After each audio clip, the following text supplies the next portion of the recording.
എല്ലാവർക്കും നമസ്കാരം. ഇന്ന് നമ്മൾ പോകുന്നത് ആലപ്പുഴയിലേക്കാണ്.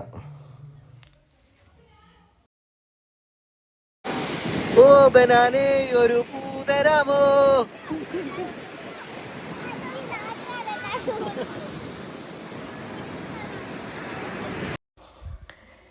കേരളത്തിൻ്റെ കിഴക്കൻ വെനീസ് എന്നതാണ് ആലപ്പുഴ അറിയപ്പെടുന്നത്. ഭൂപ്രകൃതി കൊണ്ടും ജലാശയങ്ങൾ കൊണ്ടും ലോകസഞ്ചാരികളുടെ മനസ്സിലിടം പിടിച്ച അതിമനോഹരമായ ഒരു ജില്ലയാണ് ആലപ്പുഴ. അറബിക്കടലിനോട് ചേർന്ന് നിൽക്കുന്ന ഈ പ്രദേശം കായലുകളും തോടുകളും നെൽവയലുകളും കൊണ്ട് സമ്പന്നമാണ്. കായൽ വിനോദസഞ്ചാരമാണ് ആലപ്പുഴയിലെ ഏറ്റവും ആകർഷണം. ഇതിൽ ഹൗസ് ബോട്ട് കെട്ടുവള്ളം യാത്രയാണ് ഏറ്റവും അധികം. പുന്നമടക്കായലിലൂടെയും വേമ്പനാട്ട് കായലിലൂടെയും യാത്ര സഞ്ചാരികൾക്ക് മറക്കാനാവാത്ത അനുഭവമാണ് നൽകുന്നത്. നെഹ്റു ട്രോഫി വള്ളംകളി, ലോകപ്രശസ്തമായ നെഹ്റു ട്രോഫി വള്ളംകളി നടക്കുന്നത് ഇവിടുത്തെ പുന്നമടക്കായലിലാണ്. ചിങ്ങമാസത്തിലെ ചടുലമായ ഈ ദൃശ്യം കാണാൻ ആയിരക്കണക്കിന് ആളുകളാണ് എത്തുന്നത്. കടൽ തീരം, മനോഹരമായ കടൽ തീരവും അവിടുത്തെ പഴയ കടൽപ്പാലങ്ങളും സഞ്ചാരികളെ ആകർഷിക്കുന്നു. സൂര്യാസ്തമയം കാണാൻ ഇവിടം അനുയോജ്യമാണ്. കേരളത്തിന് നെല്ലറ എന്നറിയപ്പെടുന്ന കുട്ടനാട് ആലപ്പുഴയിലാണ്.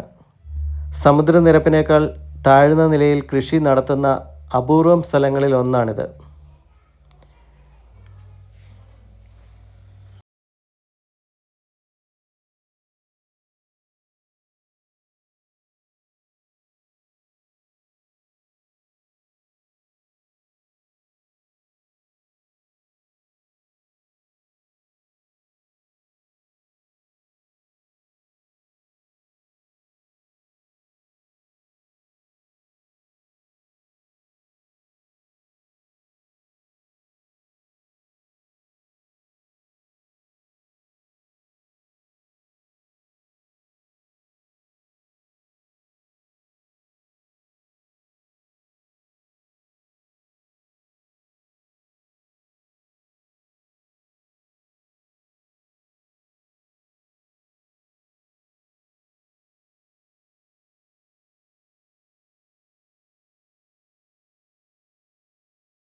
അമ്പലപ്പുഴ ശ്രീകൃഷ്ണ ക്ഷേത്രം, അവിടുത്തെ പാൽപ്പായസവും ഇവിടെ വളരെ പ്രശസ്തമാണ്.